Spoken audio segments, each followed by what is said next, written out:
Delta, United, American. Which has the best economy class? Well, we'll find out today as we fly all three back-to-back in one day. Then, we'll rank them using the Jeb score. Why do I keep doing this to myself? Here's the plan. We'll start the day in Los Angeles and fly with Delta over to Denver. From there, we'll try United to Chicago before our final leg, a flight with American Airlines to New York's LaGuardia. Each of these flights is approximately the same length, so we'll see what each airline does for the majority of its passengers, those of us sitting in economy class. Hello, jet setters. Right now we're in Los Angeles, but we're headed to New York City. We're traveling with the three biggest US airlines in order to find out who has the best economy class. We're kicking off the day with Delta. We'd selected seats toward the middle of each plane. Each of the flights we're on today will be in the airline's standard economy class seating, and we stuck to the middle because, well, some of our connections are pretty tight. It's going to be a miracle if we make it to New York. Pretty bummed to miss out on a visit to that Sky Club. The LA Sky Club is the best one on the Delta system, at least in my opinion.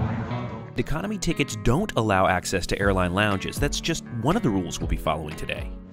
In putting this itinerary together, we followed a few rules. One is we booked west to east. Yeah, another is that we booked kind of a standard narrow-body aircraft on all three flights today. And we made sure to book just a standard economy seat. This will give you a good sense of what these three airlines look like. Be sure to subscribe to see future comparisons of both premium economy and basic economy. But today, it's all about what most of us fly on these airlines most of the time, standard economy class. We'd booked this trip on a summer Friday. Not the best plan, given the fact that there was weather across the country. But just like the throngs of others here in LA this morning, we're optimists. Suzanne filled up her water bottle, but I didn't have one. We always bring water and snacks, but what are your top tips for traveling in economy class? Let us know in the comments below. Gate 22 was full of passengers anticipating this 2-hour flight. And about 40 minutes before boarding, our airplane appeared. It had just flown in from Denver and would go right back with us on board. I watched with envy as those first-class passengers boarded, but soon we were on our way back to our seats, 24A and B. All right, it's time. Let's board this bird. That was not the most organized boarding experience. There were really no announcements until it started just moments ago. But we were grateful to be getting on board. As you'd expect, Delta's A320 economy cabins are arranged in a 3-3 configuration. A key difference between the mainline operators we're flying today and those ultra-low-cost airlines we highlighted in a previous video is that we were each able to bring not only a personal item like a backpack, briefcase, or purse, but also carry-on bags like these. And you can do the same unless you're booked on a basic economy ticket. And plenty of room for that carry-on bag down here. Here on Delta, you'll also find seat-back screens on most airplanes. This one had 2 power sockets at each row. And in addition to those 2 power ports, you'll also find this USB charge point right by the screen. Welcome on board this 31-year-old A320. This airplane originally belonged to Northwest, and Delta does a great job of refreshing their interior. So even though it's older, it doesn't feel like it. This is a really pretty comfortable seat so far, but I'll let you know after we get to Denver. Chose a window and middle seat on all three flights today, kind of in the middle of the cabin. Let's try to have a similar of an experience as we can. So yes, I'm stuck in the dreaded middle seat all day. Well, as long as I get the armrest. Middle seat always gets the armrest. I began exploring the in-flight entertainment options, which were plentiful, in anticipation of an announcement from the pilots about our flight. But none came. We began pushing back about 9 minutes later than planned, but that wasn't the problem. You see, we taxied for an hour. Without going into too many details, we had to cross to the south side of the airport because of our flight plan. That cost a ton of time because of the traffic jam there. Now, United's and American's flights to Denver on this day were on a different flight plan and departed from the north side. That saved them a ton of time, both on the ground and in the sky. A delay this early in the day was a real hiccup. We weren't sure we'd have enough time in Denver to make our connection, but there's nothing we can do about that now. As we turned back toward Denver, I settled in. Perhaps one of Delta's greatest differentiators is free Wi-Fi. It worked well and was pretty fast. The greener grass tape measure showed 30 inches of pitch and 18 inches of width. The distance from the edge of the seat to the back of the seat in front of you, that's knee room, and it's 9.5 inches here. Flight attendants came around with a snack and a beverage service.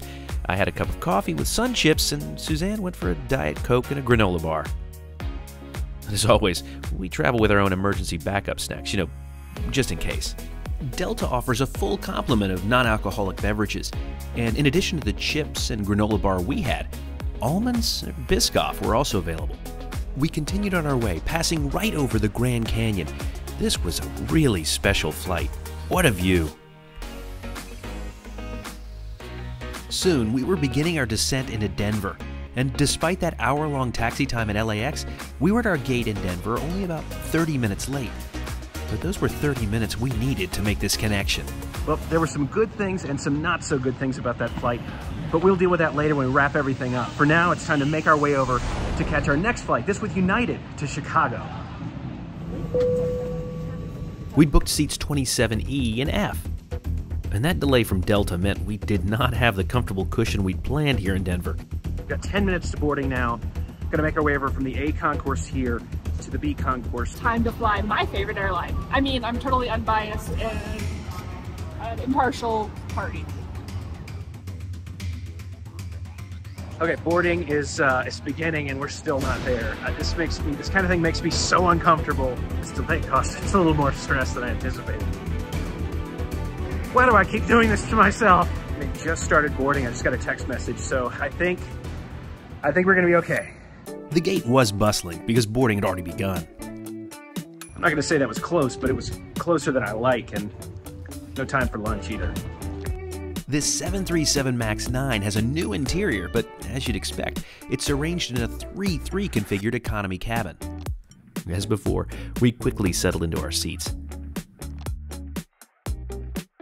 Welcome on board this 4-year-old 737 MAX. There are 2 plugs in each row and a buy on board program, which we were very excited to see since we hadn't eaten anything other than the snacks Delta had provided on the last flight. United is adding seatback entertainment to more aircraft in their fleet, but it's safer to assume you won't have them and to bring your own device. That said, you can always check United's class-leading app before your flight to see exactly what to expect on board. We have a way here shortly. Once we push back, the airborne will be 1 hour and 55 minutes en route to Chicago. Initial cruise now to 29,000 feet. Empty seat, awesome. Awesome. It's a bonus. And as nice as this bonus upgrade is, we won't let it color the Jeb score for this experience. We pushed back right on time and made our way out to one of Denver's 6 runways.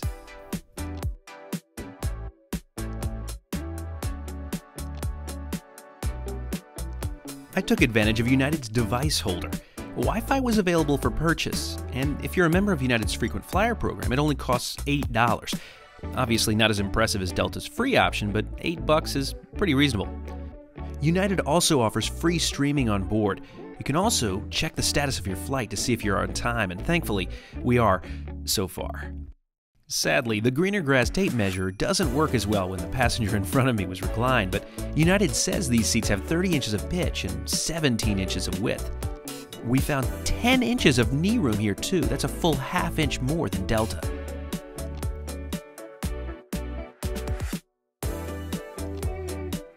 Of course, again, that bonus of an empty seat next to us made a huge difference in the comfort factor here.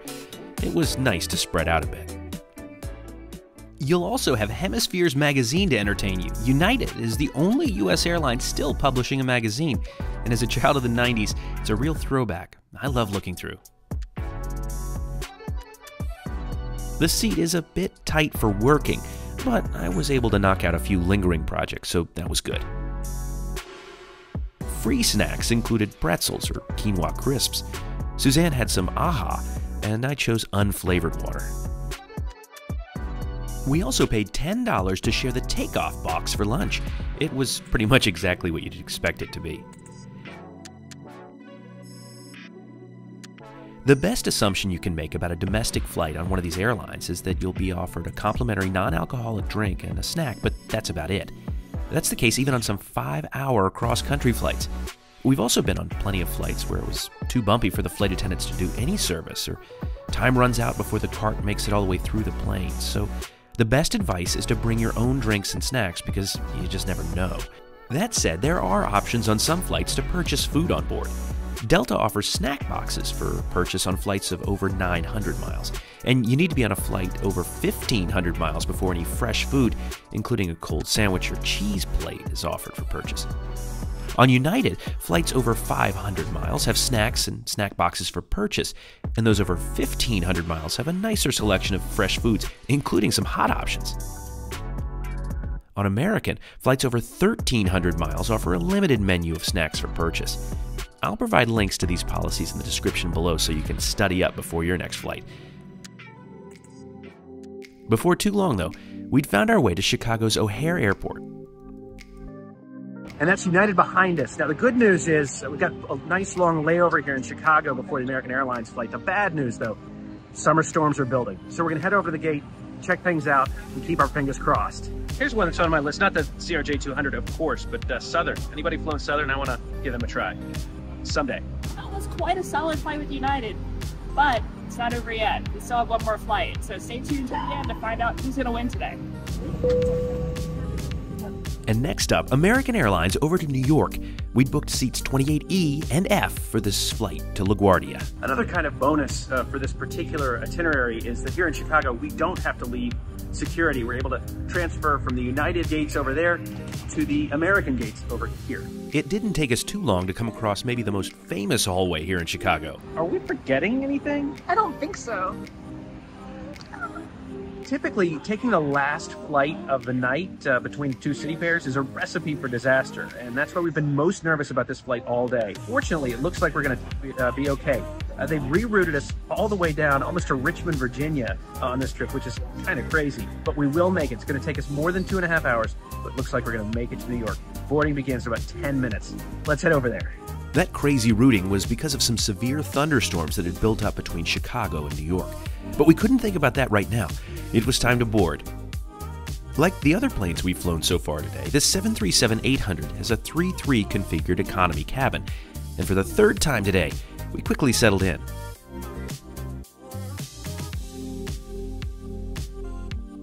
Welcome on board this 22-year-old 737-800.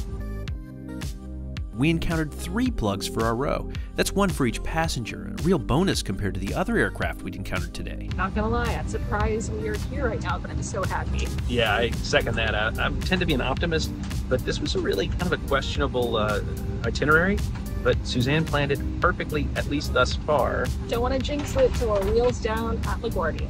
Which hopefully will be in just a little bit of time, but you know, obviously we'll keep you posted, and then it'll be time to rank these experiences and figure out how they compare, so you'll know which economy class ticket to book next. Can't wait to find out. As you'd expect, we encountered a long taxi time here at Chicago. Thankfully, there was a lot of eye candy along the way, but it did take us nearly an hour to reach the runway. However, unlike our Delta flight this morning, this flight deck crew did a great job of explaining exactly what was happening. As I've said before, a well-informed passenger is a happy passenger.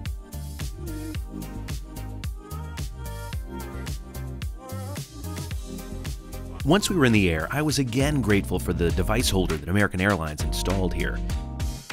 And just like United, they offer streaming entertainment. There's tons of choices here. Wi-Fi, though, cost a whopping $19 and was the slowest of the 3 we'd tried today. We had 30 inches of pitch and the seats were 17 inches wide. We found 9 inches of knee room, the shortest of the day. As the sun set and we passed over Cleveland, the flight attendants offered Biscoff and drink service. Suzanne had some tea and I had another cup of water. Thankfully, somewhere along the way, our pilots worked with air traffic controllers and American Airlines dispatchers to adjust our route thanks to changing weather conditions, and we reached New York sooner than we'd originally thought. But that wild weather also meant a really interesting view as we passed over Manhattan. But the day is not over yet, but we still need to rate and compare these 3 experiences. After 11 hours, I cannot believe that we pulled that off. I can't believe that everything worked out as well as it did, but I sure am grateful. Now though, it's time to total everything up. Let's compare these experiences using the Jeb score. As always, whenever we provide ratings or comparisons on this channel, they're unscientific and based on our experiences. That said, we'll take a look at the ground game, the seats, the food, the in-flight entertainment, and onboard service from today's flights. We'll also share exactly what we paid for each one. Now, when it comes to the ground game, Delta's was really unfortunate. The boarding process was chaotic, and the lack of updates about our delay was equally disappointing. United and American were both significantly and equally more organized. They tie. Next up, the seats are all nearly identical with 30 inches of pitch. However, the Delta seat offered a bit more width, and the United slimline seat had additional knee room. That means these two tie, with American lagging behind. The food, or lack thereof, was disappointing, and despite all three flights being roughly the same in terms of distance, only United offered a buy on board program. They win here. Delta takes second place since they offered more snack choices than American, who only provided Biscoff and comes in last place. Delta's seatback screens and free Wi-Fi across nearly their entire fleet puts them a step above the other two airlines in the in-flight entertainment category. They're the clear winner here. United's extensive streaming selections, in addition to their well-priced Wi-Fi, earns them second place, with American coming in third. When it comes to onboard service, we understand just how challenging it can be to work in the airlines.